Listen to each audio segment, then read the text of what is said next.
Hello everyone, मेरा नाम महिपाल चौधरी है और आज हम बात करेंगे जमादार ग्रेड सेकंड का जो आज पेपर आयोजित हुआ है 27 दिसंबर को, उस पेपर के बारे में। क्या लेवल रहा उस पेपर का और कितनी क्या कट ऑफ जा सकती है, एक मैं आपको मोटा-मोटा अंदाज़ा बताऊँगा। मैं कोई कट ऑफ एक्सपर्ट नहीं हूँ, लेकिन अपने अनुभव से मैं आपको बता सकता हूँ क्योंकि मैंने पेपर दिया है और हालाँकि मैं इसमें आगे कोई प्रोसेस में भाग नहीं लूँगा, सिर्फ़ पेपर ही दिया है। तो मैं मेरा अनुभव बताऊँगा और मेरे साथ में हम जो लोग पेपर देने गए थे उनका क्या अनुभव रहा, कितने क्वेश्चन अटेम्प्ट किए, कितना कुछ जा सकता है। तो वैसे तो आप सबको पता ही है कि इसमें 89 वैकेंसी है, पहले 72 थी और इंक्रीज़ होकर 89 हो गई है और इस पे अटेंडेंस कुछ 58,000 के आस-पास रही है, जैसे कि आलोक राज जी ने अभी ट्वीट किया है। तो 58,000 लोग पेपर में बैठे हैं और पेपर का लेवल अगर हम बात करें तो पिछली जो कुछ भर्तियाँ हुई थी कर्मचारी चयन बोर्ड की, उससे काफ़ी अच्छा लेवल का पेपर ये मुझे लगा। चाहे तो आप पटवारी का पेपर ले लो, चाहे ग्राम सेवक का पेपर ले लो। अभी एक जो प्लाटून कमांडर का पेपर हुआ था, उसमें जीके जीएस का लेवल अच्छा था और ये भी लगभग उसी लेवल के जीके जीएस का था। उसमें हालाँकि हिंदी थी, एक दूसरा पेपर था हिंदी का, तो उसकी वजह से वो हिंदी थोड़ी आसान थी, वरना उसमें भी जीके जीएस का पेपर अच्छा था। तो एक चीज़ तो हम से समझ सकते हैं कि कर्मचारी चयन बोर्ड भी अब अपने प्रश्न पत्रों का स्तर जो है, वो बढ़ा रहा है। आरपीएससी ने तो पहले ही बढ़ा रखा है, अब ये भी बढ़ा रहे हैं और वो जो मीम शेयर होते थे कि भाई 80% लाने पे भी सिलेक्शन नहीं होगा, अब वो नहीं होने वाला है। क्योंकि आप देख सकते हो कि भाई पटवारी ग्राम सेवक की कट ऑफ कितनी गई है।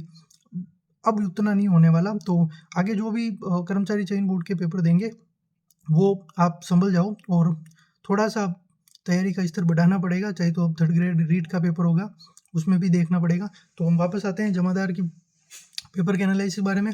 मुझे पेपर अच्छा लेवल का लगा, ख़ास तौर पर उसमें जो ये कालानुक्रम के जो क्वेश्चन थे, वो काफ़ी क्वेश्चन थे और योजनाओं के रिगार्डिंग थे कि भई कौन-सी आपको योजना दे रखी थी और उनका काल के हिसाब से आपको उनको जमाना था और कुछ हिस्ट्री में कालानुक्रम के सवाल थे कि भई कौन-सा किला कब बना, उसके हिसाब से, या शासकों में जिसकी गुहिल शासक का एक सवाल था, अच्छे लेवल के सवाल थे वो।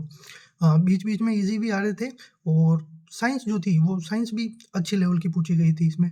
मैथ हालाँकि ईज़ी थी, लेकिन साइंस का लेवल काफ़ी अच्छा मुझे लगा मुझे। मतलब कुछ सवाल अच्छे थे। ओवरऑल जो मतलब हम कहें तो पटवारी और ग्राम सेवक के जो पेपर के लेवल थे, उससे ये पेपर का लेवल काफ़ी अच्छा है, ये हम कह सकते हैं। हालाँकि पोस्टें कम हैं। अगर हम बात करें पेपर के लेवल का, तो पेपर का लेवल मुझे ईज़ी टू मॉडरेट लगा, थोड़ा मॉडरेट की तरफ, क्योंकि इसमें कुछ कथन के सवाल की संख्या ज़्यादा थी और मिलान के क्वेश्चनों की भी संख्या ज़्यादा थी। हालाँकि मिलान के क्वेश्चन आसानी से कर सकते हैं, अगर आप 1 या 2 मिलान कर लो तो बाकी के ऑप्शन से आप एलिमिनेट कर सकते हो। लेकिन जो कथन के सवाल हैं, वो काफ़ी अच्छे लेवल के थे, जीके जीएस के, और जो साइंस में भी सवाल थे, वो भी काफ़ी अच्छे लेवल के थे। तो पेपर का लेवल हम मॉडरेट कह सकते हैं, बिल्कुल ईज़ी तो इसे किसी भी हालत में नहीं कहा जा सकता। तो कट ऑफ उस हिसाब से ही जाएगी और कट ऑफ पर जाने से पहले मैं आपको बता दूँ कि मैंने प्लाटून कमांडर और चतुर्थ श्रेणी की कट ऑफ का एनालिसिस करके उसका भी वीडियो बनाया है, तो आप वो अपने चैनल पे देख सकते हो। और अगर इसके फिज़िकल की बात करें जमादार की, तो अभी 15 गुना लगभग ये पास करेंगे फिज़िकल के लिए।